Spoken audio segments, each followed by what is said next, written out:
All right. So it's already 11:32. We have a lot to get through. We have so much information Brooke's going to share. So let's go ahead and get started. So if you are new to the Inspire series, welcome. My name is Hannah Lancaster. I'm a consultant and project manager at Bridge Innovate. We are a design thinking consulting firm based in Chattanooga, Tennessee, so a little further south. And this is our Inspire series, which is a webinar that we put on as a part of our Innovation for Good capabilities. So we love to share the perspectives, the insights, the knowledge of all of our connections across the world. And so this is our favorite way to do that, and to get to have conversations with people and leaders, hear about their challenges, the fun things that they've done to solve these challenges. And so we're excited to kind of bring that to you today with Brooke Elliott. So Brooke is a founder and certified coach of Be Complete Consulting and Coaching. She is a positive mindset and leadership development expert driven to empower others to activate their potential, continuously grow, and lead authentically. Brooke's practice is rooted in positive mindset, neuroscience, strengths-based studies, and leading research methods. Her experience spans 2 decades and includes developing business strategies for leadership teams, leading talent discovery initiatives, implementing internship, emerging leader, and education programs, and then uncovering operational efficiencies. So she is ACC credentialed through the ICF, executive and life coach certified through Mentor Coach, and boasts an executive leadership certificate from Cornell University. So I am so excited to introduce Brooke and have her just sort of jump right in. Thanks so much, Hannah. Can you hear me? Yes, you're all set. Okay, so welcome everyone. I'm so excited about today's topic. But before we get started, Hannah, I know that you love to bake and I know that you love to garden. We share those connections. We have a connection there. So tell me, have you been doing any of that lately?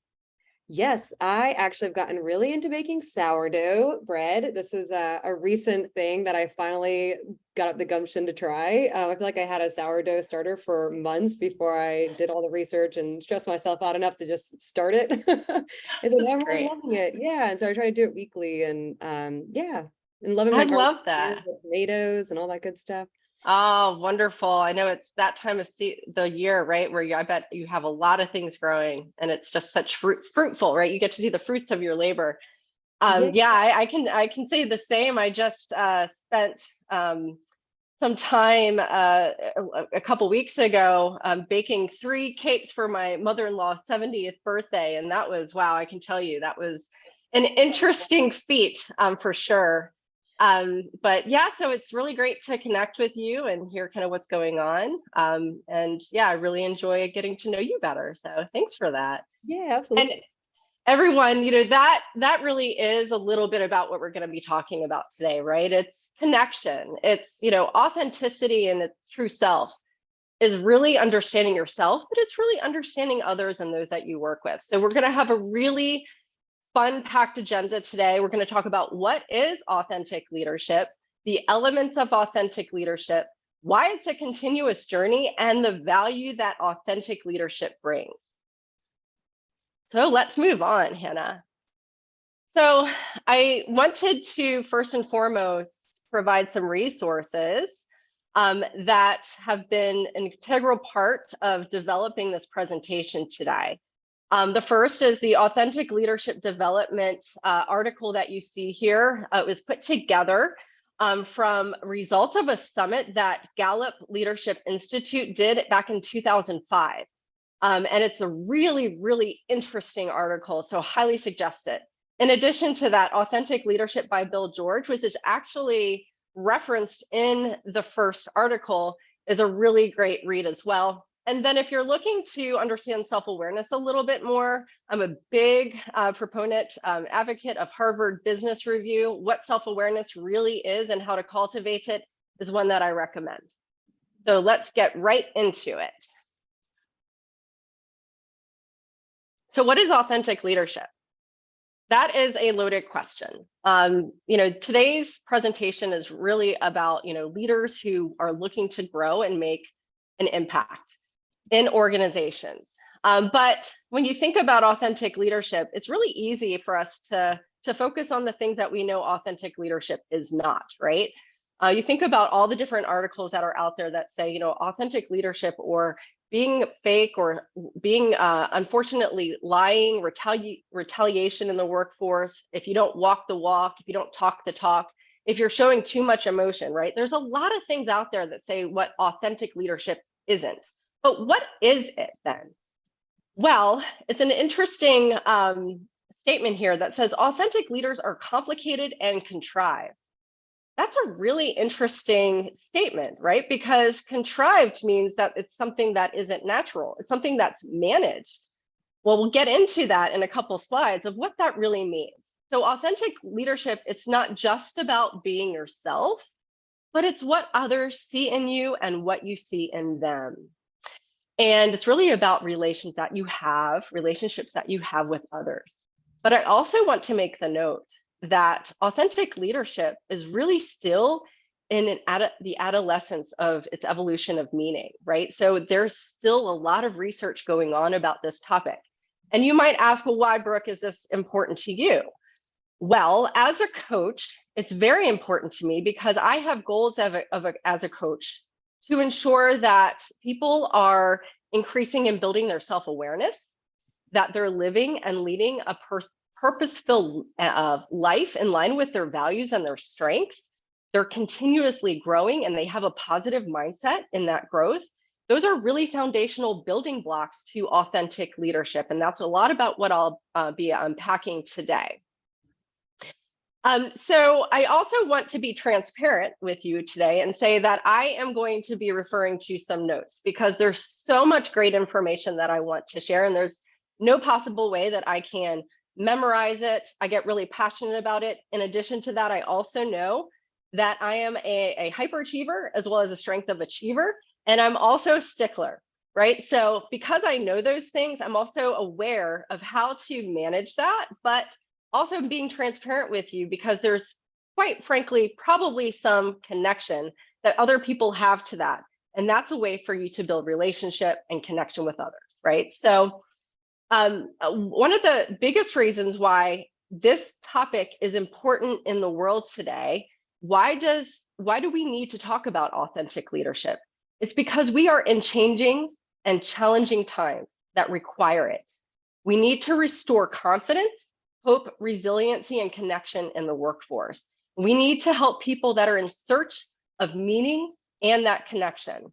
Most of us desire to be authentic leaders, I would bet, right? But we actually only achieve certain levels of authentic leadership in our lives because the reason is because it's not a destination, it's a continuous journey. So let's move on to the next slide. So let's talk a little bit about the elements of authentic leadership. And here you'll see lots of different things.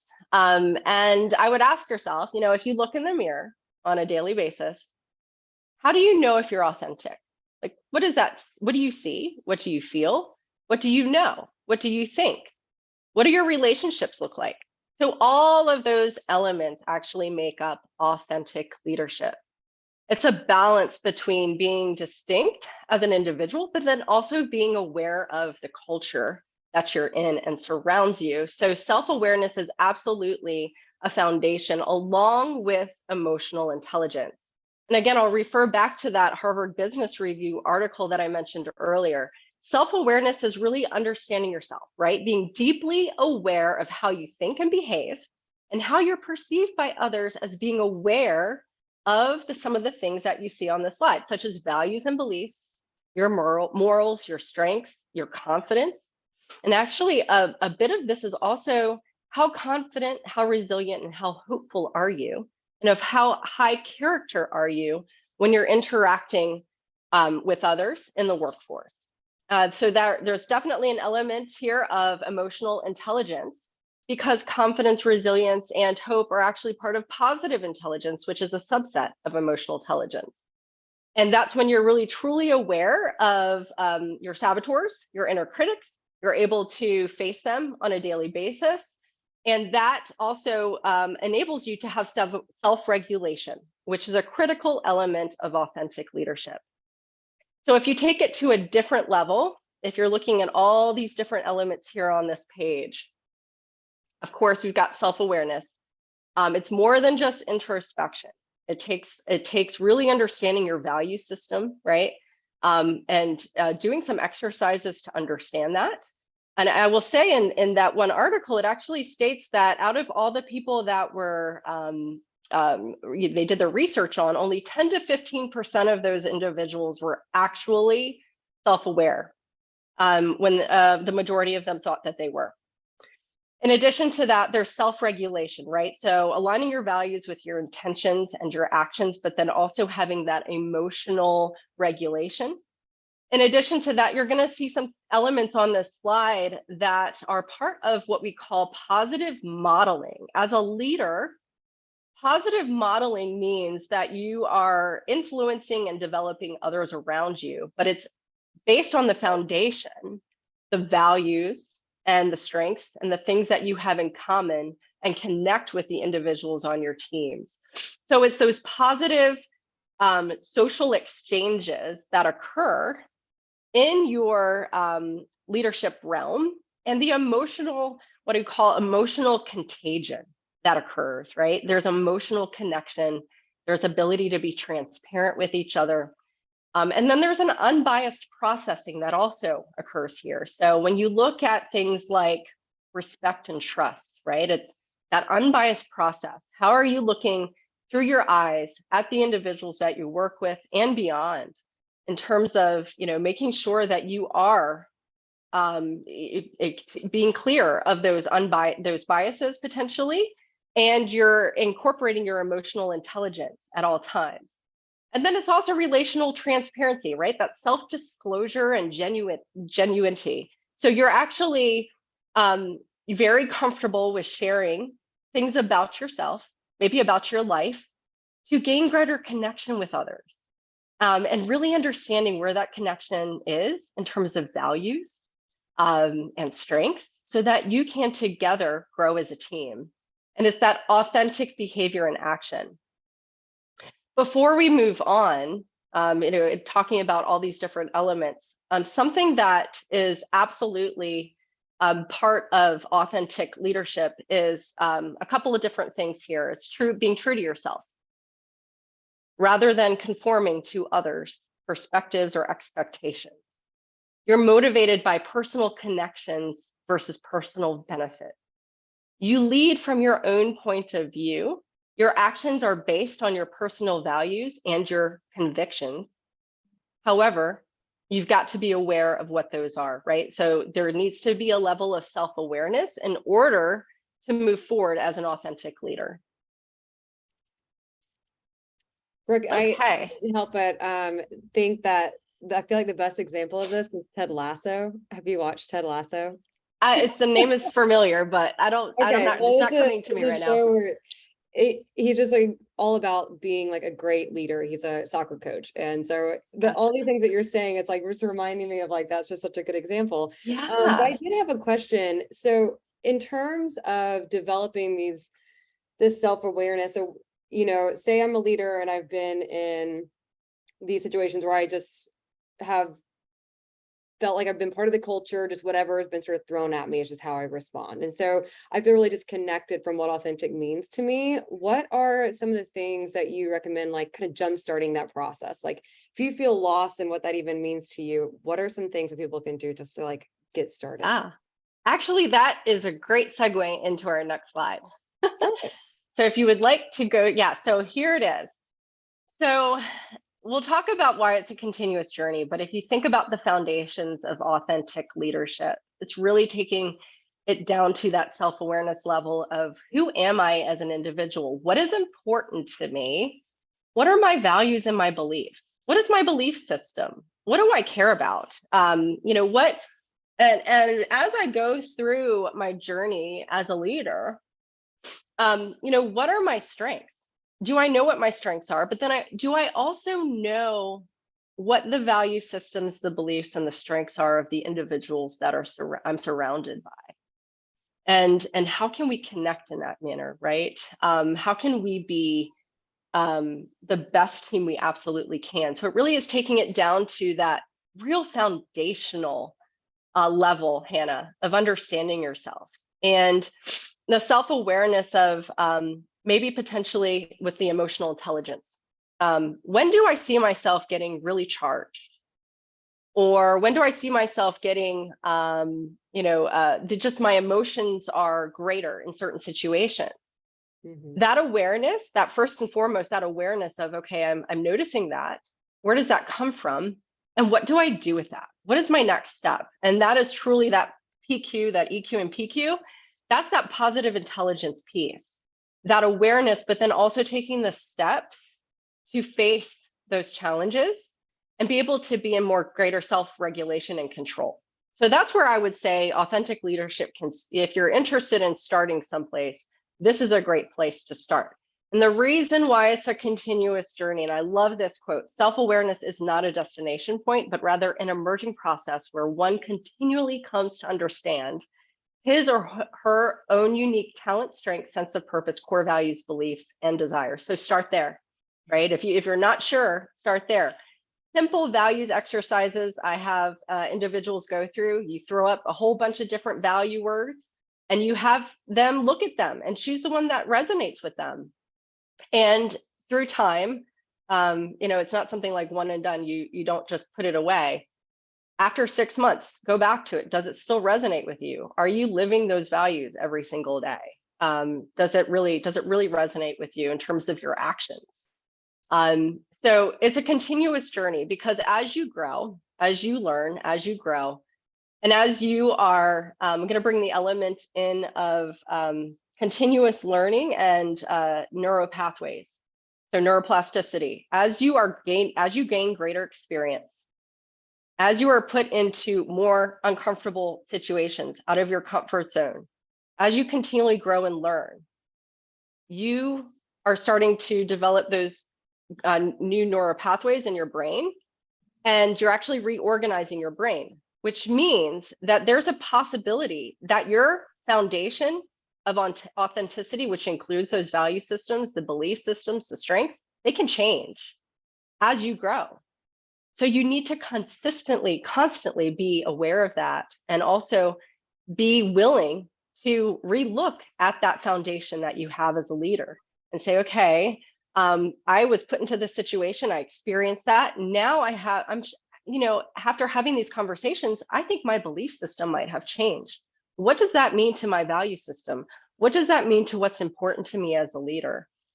And so there's that continuous circle. But what's also really cool about this is that in positive modeling, when you're a leader and you have followers potentially, and you're able to gain that transparency and to have complementary goals, your followers, your team become more self-aware, and they become more transparent with you. And that opens up a greater world of team engagement. And something that I would, ask you to think about is, do you believe that if you put authenticity first as a leader, that everything else should follow, versus putting the goals of the organization first? That's a great question for you to kind of ponder on and think about as we move forward. So Hannah, let's go to the next slide. Okay, so the value of authentic leadership. A lot of folks, when they think of authenticity, think of the heart, right? Leading with the heart. That is very true, but it's leading with the heart. I would say maybe keeping that in mind first, but it's also with the mind, right? And keeping all of these different things, these elements that we've been talking about in mind as a leader. So when you look at how authentic leadership can make an impact in a leader's life, in an organization, in your team's life, there are many, many things. And this particular slide just captures some of those. Employee health and success.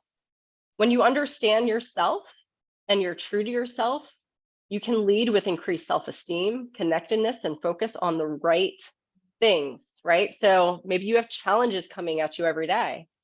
When you have that emotional intelligence, that positive intelligence that is part of your foundation, and you know your value system, it's much easier to get through those challenges. Another one is organizational health and success. Focus, leadership, and connectedness can increase team focus, engagement, and performance, right? So it's really starting with the individual. And then it's seeing how that connectedness can spread throughout the organization and create greater engagement, team connectedness, right? Feeling like more like, I would say, family of individuals that are there to do, great things together and move the organization along. They know each other. They feel comfortable with each other. They also are aware, but are very appreciative of the unique strengths that each individual team member brings. Cultural excellence. Exceptional behavior and connectedness can lead to a happy and mission-driven culture. So again, that goes back to the engagement and really focused on the right things as individuals, and having that as a foundation to fuel the organization forward. And then it also increases retention. It can have the ability to increase the happiness, the healthiness, the engagement and appreciation of those mission-driven employees. And they have that foundation again of what they're working towards. They're leading with purpose. It feels good, and they're all in it together. And then if we look at it from, say, a worldview, greater than just a single organization or, many organizations, at the end of the day, authenticity, the elements that we spoke about, the emotional intelligence, and caring as leaders about coming together and being connected, it can have a great impact on peace.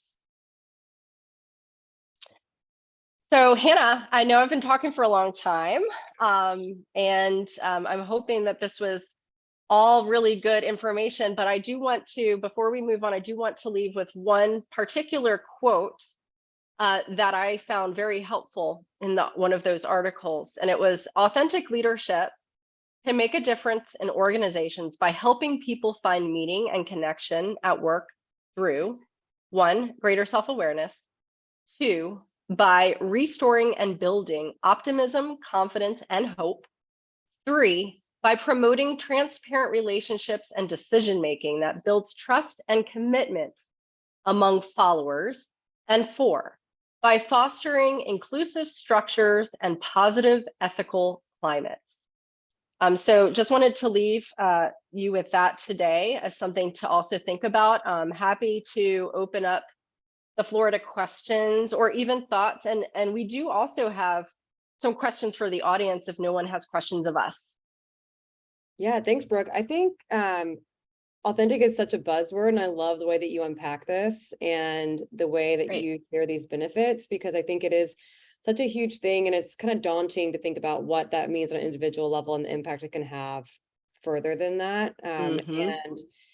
And how to get that started in your own organization and in yourself. I mean, it's like a whole behavior change for a lot of folks. So I think that is a really great thing to call out. So it looks like we have one question. Where did the quote come from? The quote, yes, the quote came from that great article that we highlighted at the beginning of the presentation. The one, let's see here, it's the Authentic Leadership Development, the one that the Gallup Leadership Institute did, the research they did. That is a fantastic abstract to review. It goes in pretty in depth in authentic leadership. But it's interesting, when I mentioned that question that I asked at the beginning of, do you believe that if you put authenticity first, that everything else should follow? If you actually type that in to say Google, Google will pull up and it says big letters, yes. And then it gives you articles on how and why. So this topic, again, while it's still in development, I would say there's so much great information out there if you're really interested in, as a leader, and even if you're not a leader, everyone can lead authentically, right? It doesn't take leaders who have teams. It takes the individual, really, at the end of the day. If you're interested, I would say feel free. We'll provide the links, but feel free to do your own research because there's so much great information out there. Great. Yeah, we can share the links with our email that goes out at the end of this for the recording, if you don't have them on hand, Brooke. And oh, Jenny's found it. Great. Thank you, Jenny. I appreciate that. She's on it. All right. Do we have any other questions? It looks like we're coming to a close soon, so make sure that we have time for all of that. Right. So one of the things too that I have a question about, Brooke, was what do you see as some of the like top challenges in terms of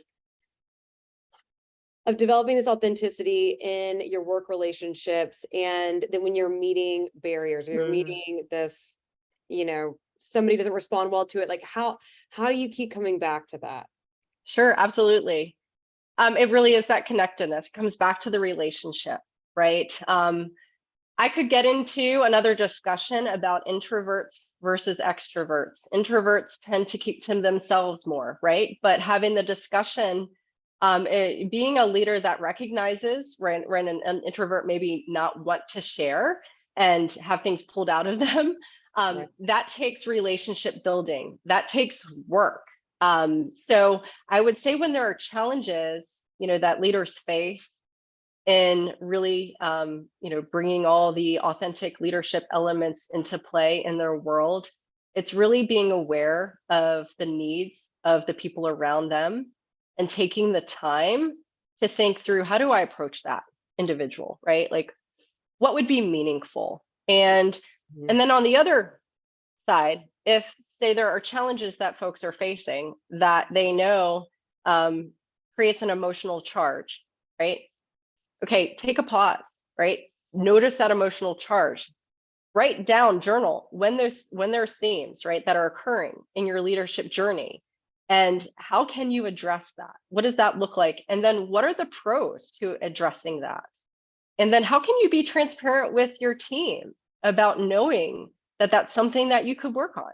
That's a great opportunity to be vulnerable. And I think it's absolutely fine to have vulnerability with your teams, that to a certain extent, with that emotional intelligence element taken into consideration. Right. Yeah, I think that Mhm. continuous journey part is such a balance, right? Of just kind of figuring out what works for you, what works for your team. Yeah. How can you maintain leadership while also being authentic and thoughtful without Hmm. oversharing, or, I mean, being vulnerable is so tough. I mean, it's in every level of all of our relationships. Yes, So yes, but it's very meaningful because it brings about connection, right? People connect to vulnerability. People connect to stories, they connect to life stories. And so when you're able to be that vulnerable leader, it actually opens up for the individuals around you to start sharing as well, right? There are limitations, and that really goes back to the emotional intelligence. And one thing that I could say also is that there are a lot of great trainings out there around these types of things. However, I would caution, not just throwing out emotional intelligence courses, right? Really understanding the individual. This is where great coaching can come into play, is that it's individualized. When there's an individualized component to training, or to making people aware of blind spots, or to bringing about perspective, that is really impactful, versus just saying, hey, take this emotional intelligence training, I think you'll benefit from it. Well, why would I benefit, and how am I going to benefit, and how are we going to make sure that I benefit in the future? yeah, that's a Yeah. great point. All right. Well, it looks like we're running a little over time. So thank you so much for coming on today, Thank Brooke. you. I Everyone, so appreciate it. yes, everyone will be getting a recording by, I think, the end of next week. We'll probably have that out along with a blog post and then some copy about what this was about, all the different takeaways. But what we have coming up next at Bridge, we have Julia Cagle coming next week talking about design thinking in the everyday classroom. We then have Joanna Toma from Unum coming to talk about cultivating flexible skills-based talent, a strategy brief from Unum's AVP of Skills and Talent Development. We then also, for a physical networking event at our studio in Chattanooga, we're having morning coffee crew with Nuga Networking. So this is going to be on August 17th. And that is from, I think, 8:30 in the morning, 8 to 9:30 a.m. So before work. And then in September, we have Jim Reagan coming from Media One talking about record retention in the midst of the Great Resignation. So great topics coming up, great speakers. We're super excited to be sharing this with our community. So if Feel free to email myself or Brooke if you have any questions, and we look Yes. forward to seeing you next time. I really appreciate it. So honored to be here today. So thank you so much to Bridge for having me. Of course. Thanks, Brooke. We'll see you soon. Thank you. Bye. Bye.